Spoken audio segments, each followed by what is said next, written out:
police pursuit. Let's get right up to Stu Mundell live in Sky 2. Stu. Well, I can tell you Sky 2 is still quite a few miles away. You can see off in the distance there, it's going to be Azusa PD that's in pursuit of that vehicle. Only thing we understand right now is that it's a white Cobalt. It was on the freeways earlier on. We're going to get you some street names just as soon as I know those street names. Azusa PD, though, definitely in pursuit. That vehicle moving extremely fast. I can tell you that. Very, very reckless driving, and it has been going on for quite some time. California Highway Patrol, they were involved, but once it got off the freeway and made its way onto the streets out here, they gave it back to the Azusa PD. Helicopter above, that's going to be the Sheriff's Department. They're assisting right now, working with the Azusa PD, trying to get these get them help. So they got somebody overhead to keep an eye on this pursuit. I get an idea that it's going to be Arrow Highway. He's definitely moving westbound. He's making his way over towards Irwindale Avenue. Not quite there yet. But again, Azusa PD in pursuit this evening, and you can see a number of those officers. This vehicle moving extremely fast. The original one, I got to work on that, but I do know that this vehicle actually was pulled over at one time. It was a felony stop in progress, but then this guy decided that he was going to run, and that's what happened. Looks like he's making a turn to the north right now, and if that isn't Irwindale, it's going to be a major right near that area. That's going to put us definitely in the Azusa area, but this vehicle moving again into a residential neighborhood right now. You can see the number of officers. That vehicle moving very quickly. Hopefully, he'll slow down a little bit once he gets in this residential neighborhood. All right, now Stu, you keep saying he, so I guess we have confirmed that it is a man behind the wheel. Do we know if he has a passenger? Pat, you know what, I should take that back and just say suspect. I don't have any kind of confirmation of that at all. And actually, sometimes they are very clear about how many occupants are inside that vehicle. That might be the reason why there's so many officers from Azusa PD following. If there's more than one person inside, they want to have that additional help in case that person runs. This might, something that we just saw right there, him driving by an officer with their lights and sirens on in that neighborhood. This may indicate that they know where this vehicle belongs or lives, and they might be in that neighborhood. And that's the reason why we saw that vehicle with the lights on right there. Right now, I can tell you we're working our way northbound on Azusa, making his way back on into another residential neighborhood, but you can see a number of officers right behind him. That vehicle slowing down just a little bit as he's making his way in these residential areas. Sometimes we see these guys door pop open and they jump out. It seems like he's familiar, but again, we just never really know until we see it. You're absolutely right about that, Stu, and it almost seems like, well, kind of narrow streets, but those are the kinds of streets you would find in a residential area like this, and he seems to keeps making these turns almost as if he knows where he's going. At one point, as you said, it looked like the vehicle was slowing down. Now it seems to have picked up some speed. Yeah, he slows down, he speeds up, and I would kind of get that same vibe, Pat, that he kind of knows where he's going in here. There's a couple of dead-end streets. He hasn't taken any of those, so it gives you that idea that he knows where he's going. Kind of got turned around right now. Sometimes we have the ability to listen in, and we get those streets get shouted out as the officers are making their way down there. Tonight, though, we'll have a little trouble with that, but I can tell you right now, he's crossing over the 210. If he gets back on the freeway, though, California Highway Patrol is going to jump right back into this, and they might have a little bit of a different tactic. Obviously not at high speeds on the freeway, but they were trying to get some units behind him that would be able to do that pit maneuver. We read that sign. It looks like this is going to be Culver. We're northbound, and we're going to be north of the 210 right now, heading towards Foothill Boulevard. Okay, I was going to ask you, Stu, if you have noticed any erratic driving on the part of this driver. From what we've been on the air, what I've seen, he seems to be obeying the traffic signals, or unless he's just been lucky and run up on green lights. He's been a little bit lucky. We were watching from a distance, and I could tell you that he was moving very, very quickly, and he was running, or the suspect was running many lights. I could clearly see the red lights, and this vehicle was just going right through it. Right now, though, I got a feeling we are on Foothill Boulevard. We're going to move Sky 2 around a little bit of a pirouette. I hope nobody gets sick on this one. And we're going to keep an eye on it. But Azusa PD is staying with it. They're not giving it up to any of these other smaller cities in the nearby area. Definitely on Foothill Boulevard. You can see where it's going to be turning right there. We'll get these street names here for you in just a second. Okay, that is a heck of a shot there, Stu. We could see everything from that distance, high above in Sky 2. You know, I want to ask you a question. You said that the local PD, the Azusa PD, are staying on this as opposed to asking for assistance in smaller cities or what have you that this vehicle has been traveling through. Does that, could that possibly mean they know who this is behind the wheel? Or they possibly know where they're going? I'm not sure what their policies are, but it did appear that when we saw that one vehicle just happened to be in that neighborhood, that was a little unusual. Like I said, sometimes we get a little bit of that inside information. In this case, this evening, we're not getting any of that information at all.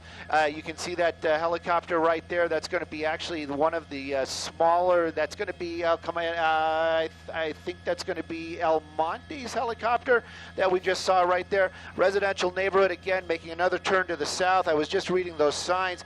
So he has the ability to get back onto the freeway, but he's staying in these neighborhoods. So you just got to wonder if he's just looking for that perfect spot to stop the vehicle where he thinks he can get out, run, and hide. But right now the pursuit continues. Officers from Azusa PD right behind him, staying behind him, and this vehicle continuing to elude. Luckily hasn't made contact with any other cars, but now all of a sudden really slowing down.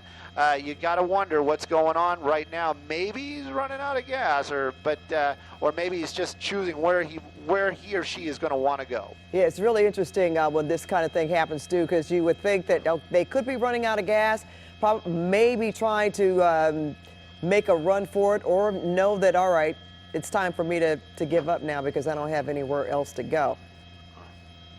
But something should be happening very shortly.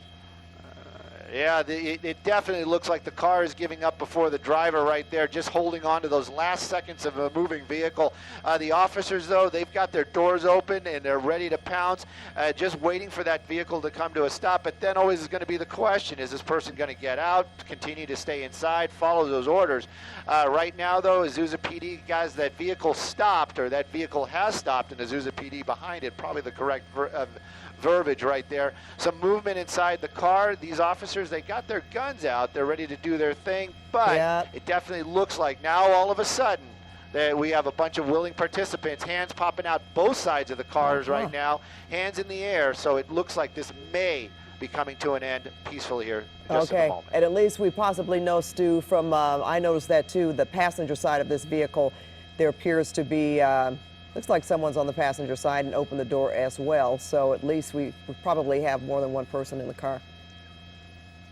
That might be one of the reasons with the high number of officers behind them. Like I said, when they stopped, they just wanted to make sure they had enough officers to chase down or set up a perimeter, especially if they have two people running in different directions. Right now, though, I'm sure orders are being given on what they should do. The hand using the outside doorknob, that's usually what they say, especially if this person possibly armed and dangerous. Door's opening. So they want to make sure they see those hands, and the door is definitely opening. Yeah, there we go. Stu, it's almost like they pushed the door open because they're keeping both of their arms up. So he kicked the door open to make sure the officer saw both of his arms. I'm sure that suspect's seeing the number of weapons trained on him right now, and I'm sure he's going to do everything that those officers are telling him to.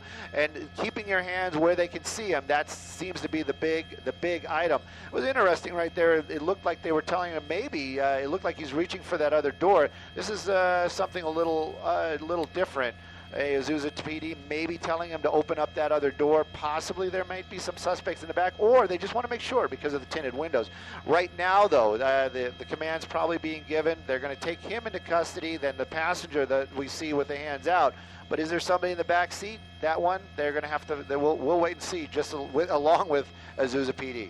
Okay, well, we're not going to call this a code 4 yet, right? Because that other passenger is not out of the vehicle yet.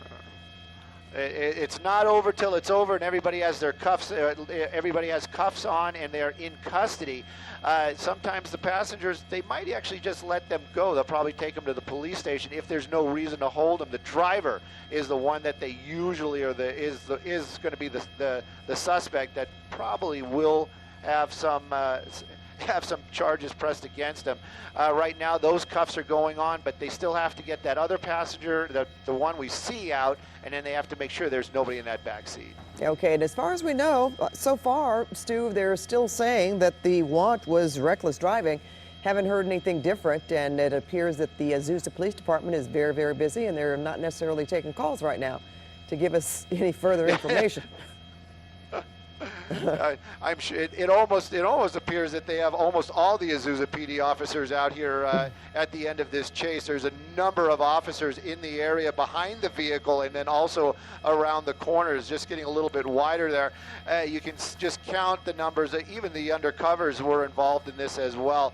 Right now, though, the other passenger still has their hands out. The officers still have their weapons trained. And again, once that one driver is in the custody right now, they're going to tell that person to do almost the same thing. Probably open the door from the outside and make sure the hands are where they can see him the entire time. I wonder if they're going to try to open that the rear passenger doors. We'll wait and see. Let's see if we can move Sky 2 over just a little bit to maybe get a better shot of the passenger getting out. Okay, Stu, is that I can't tell from here. Is that a 4-door? Or 2-door? It is a compact 4-door vehicle. Up the car. Oh, that was a little unusual. Very. That door is swinging. It looks as if yeah, and I'm seeing some movement in there. That was a little strange. It looks as if though she can't get out of the passenger. Sorry, the passenger can't get out of the passenger side and is climbing through the car. Might have bumped it back into gear there. And now we're seeing the passenger getting out the driver's side, no shoes on, and now making her way out of the vehicle, following the same directions to back up, and then they'll take her into custody as well. All right, and from our vantage point here, we are assuming that those are the only 2 people in this car. Well, they keep trying that rear door for some reason, and it's not opening. And you'd think that if there was somebody in the back seat, they would want to be seen, especially with the number of weapons being pointed at them. So hopefully there is nobody in that back seat, so it doesn't create any tension between the officers and whatever suspect may be in that vehicle. But I'm guessing it will be just the 2 in the front, but again, we just don't know until we know. No, you're right about that, Stu. It's interesting, as you pointed out, this vehicle was on the 210 freeway earlier, but spent most of the time on surface street. Okay. It was on surface streets earlier on. We heard it was on the 605. We heard it was on the 60, and then also on the 210 for just a short amount. But right now, it does appear the suspects we've seen are in custody. All right, and we're going to assume that that's, well, what is she doing? Is that somebody running, Stu? No, she's just being helped along right there, possibly because she has bare feet, or maybe she was being a little bit resisting just a little bit. But now the car is sitting there, and we'll wait and see. Officers are going to approach that very carefully. You can see they haven't even lightened up their stance. They're taking it very seriously. Okay. Well, we are going to leave it there, Stu, and move on and talk about some politics right now. Thanks for that.